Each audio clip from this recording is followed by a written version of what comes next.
Hi, everyone. So this is a story from my past. Uh, there was a time, I think it was about 2010, so a few years back, and I was looking for work, and I got a job at this call center. Which I've never worked at a call center before. I've heard horror stories about people working at call centers, but I never experienced it until around 2010.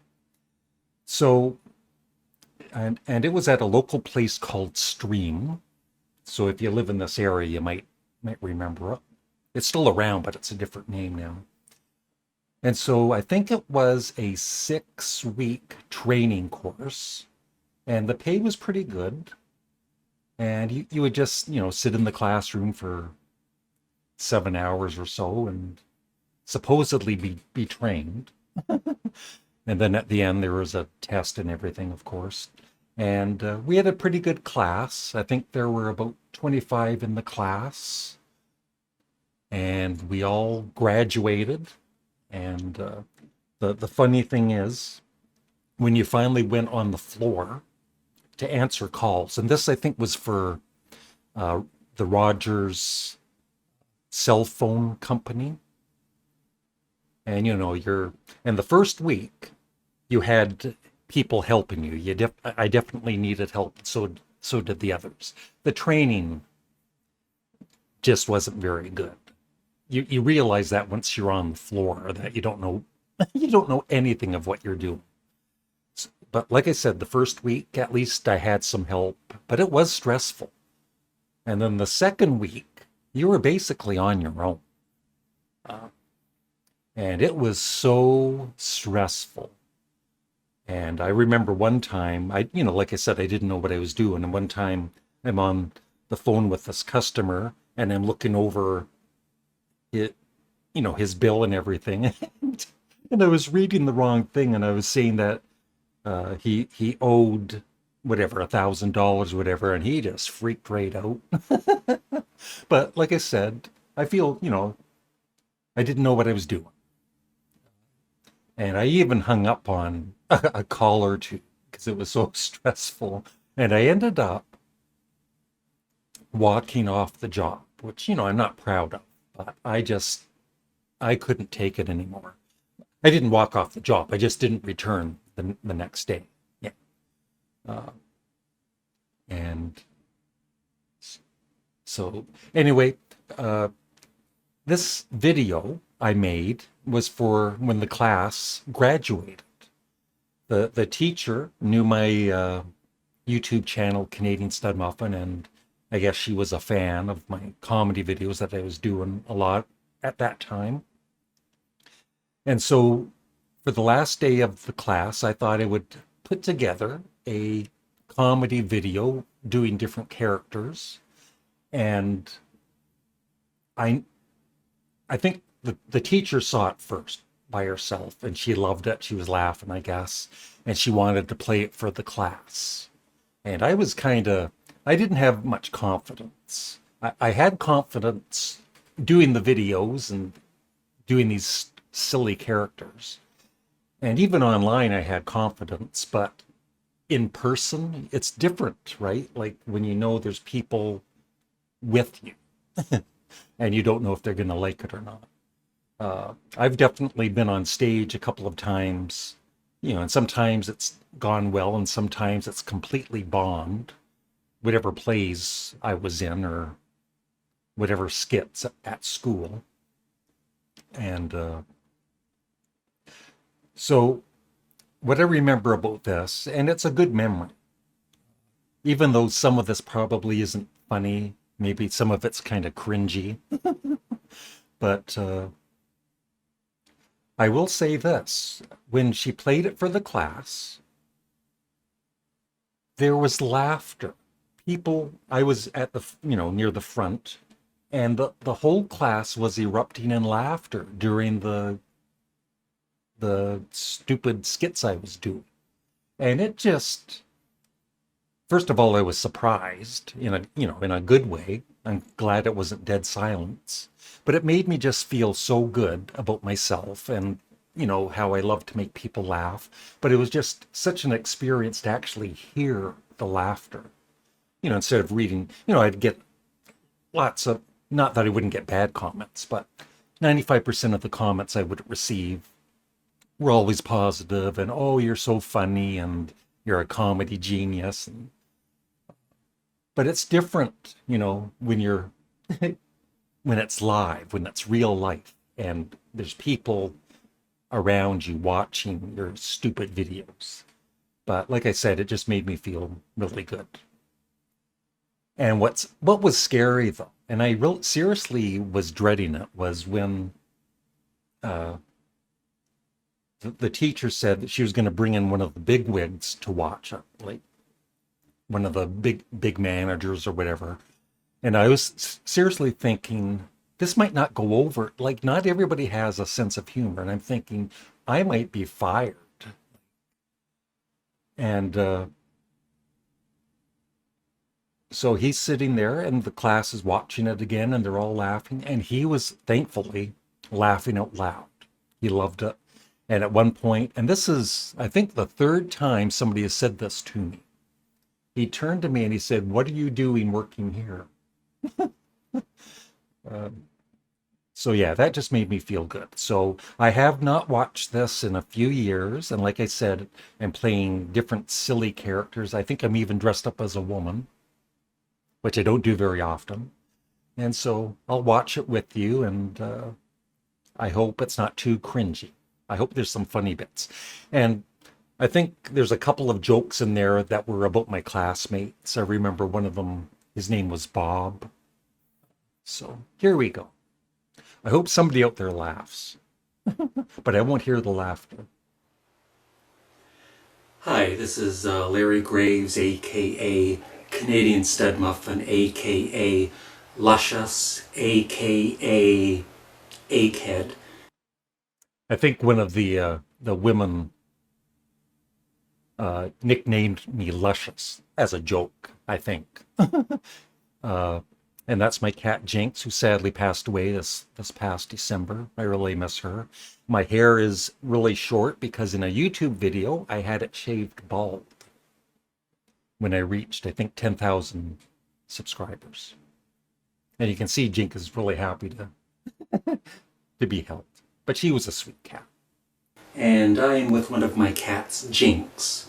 And there will be a test later on. And it's just one question, though. Who's cuter?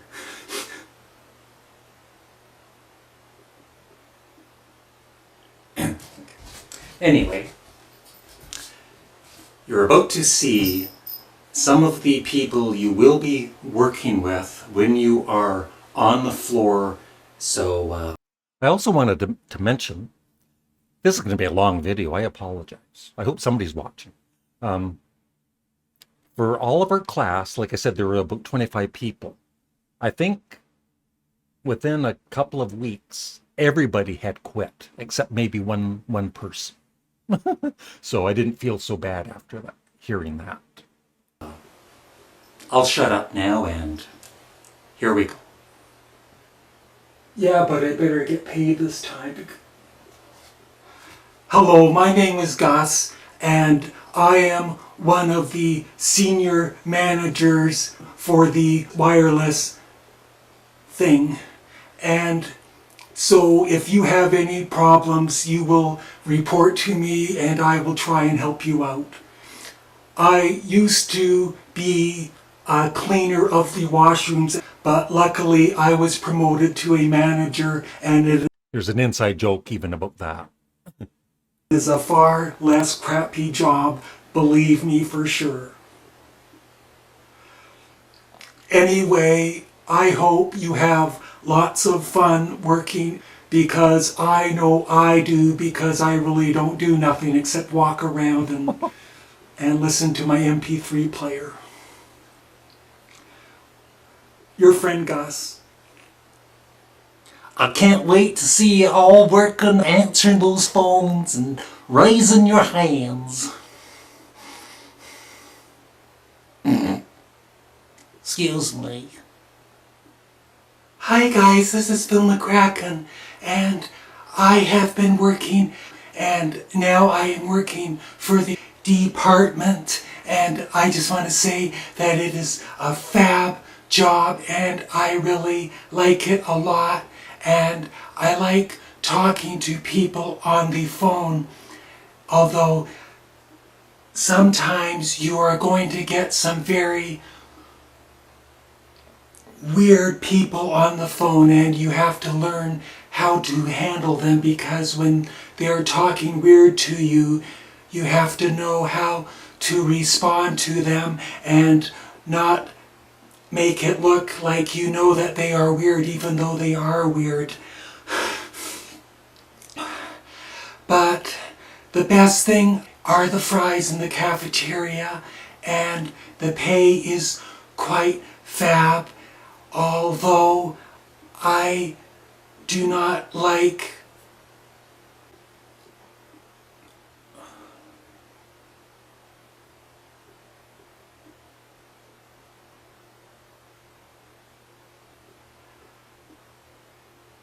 Hello, my name is Phil.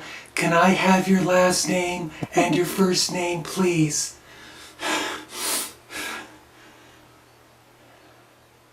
Hello. Oh, you sexy, sexy woman watching. My name's Alfredo Dimento, and I will be roaming while you are working the phones.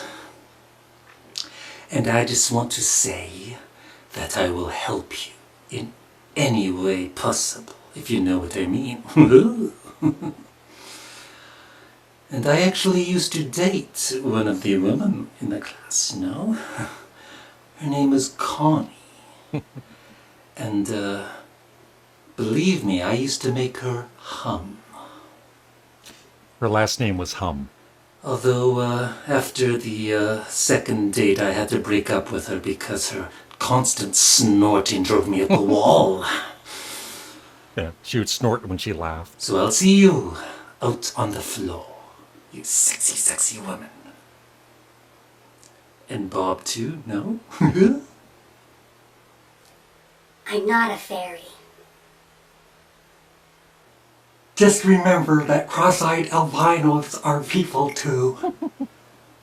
Hello, my name is Gus again, and I forgot to tell you that when I used to work on the phones, I almost got fired because a customer called in and they said that their phone bill was over $3,000, and I said to the guy, "That really sucks goat balls." And so I was almost fired on the spot. So don't say that anything sucks goat balls. And also, my uncle, who used to be my aunt, used to work, but he went to the bathroom, and he was in the bathroom for about 1 hour and 20 minutes. And it is because he had been to Taco Bell earlier in the day, and so he really had the runs badly, but I shouldn't tell you that because it is really, really gross. You should see the pictures. Your friend Gus. Hi everybody, this is Lorena, and I have been working on the floor for a couple of years, and I just have to say that one of the great things about working is the commissions that you get. In fact, I make $100 per week at the commissions thing, and that's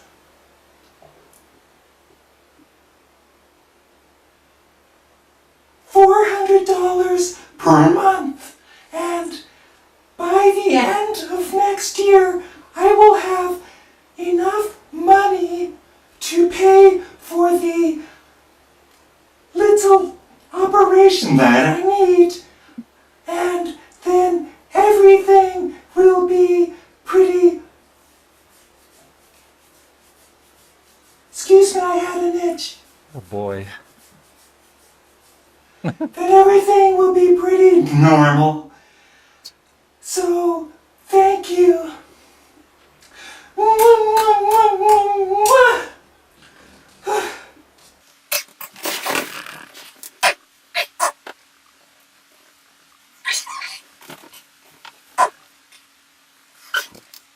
If I can just be serious for a minute, I know that a lot of you are nervous about going out on the floor, and I am too.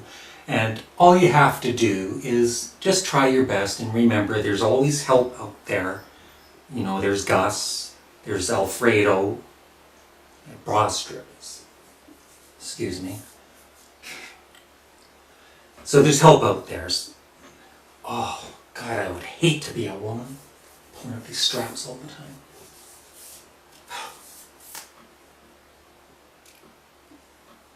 Showing too much?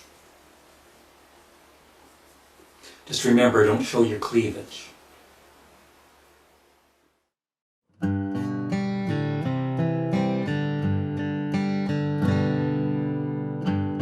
I got a girl who's the love of my life.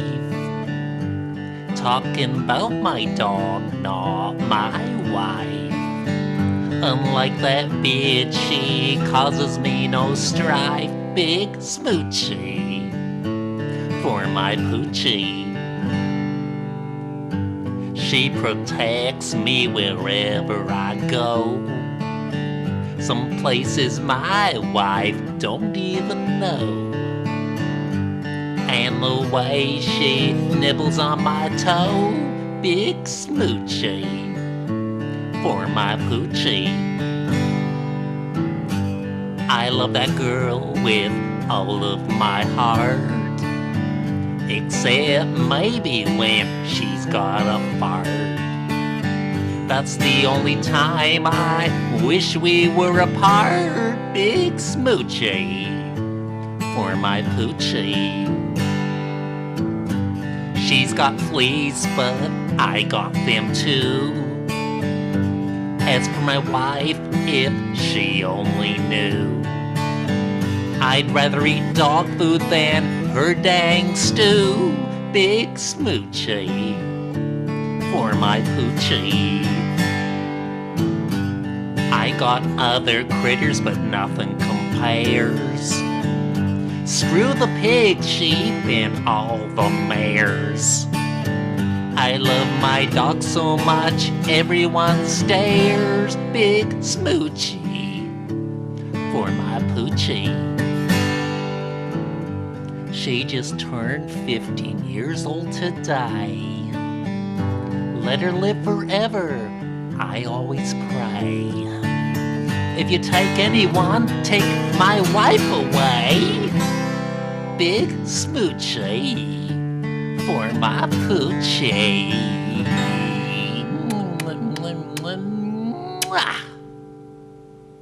And one on your nose too. So yeah, that's it. And that last bit was, I made a CD around 2008 called Redneck Canadian. And the music was by this American, Eric Myers, really talented musician. And I would just do this redneck comedy voice, and I wrote the songs, and he did the music for it. But anyway, yeah, there were some funny bits in there, and then some other things not so funny. But like I said, it was just a good memory for me to actually hear laughter instead of just reading, oh, that was funny or whatever. And it made me feel good. So thank you for watching. Bye.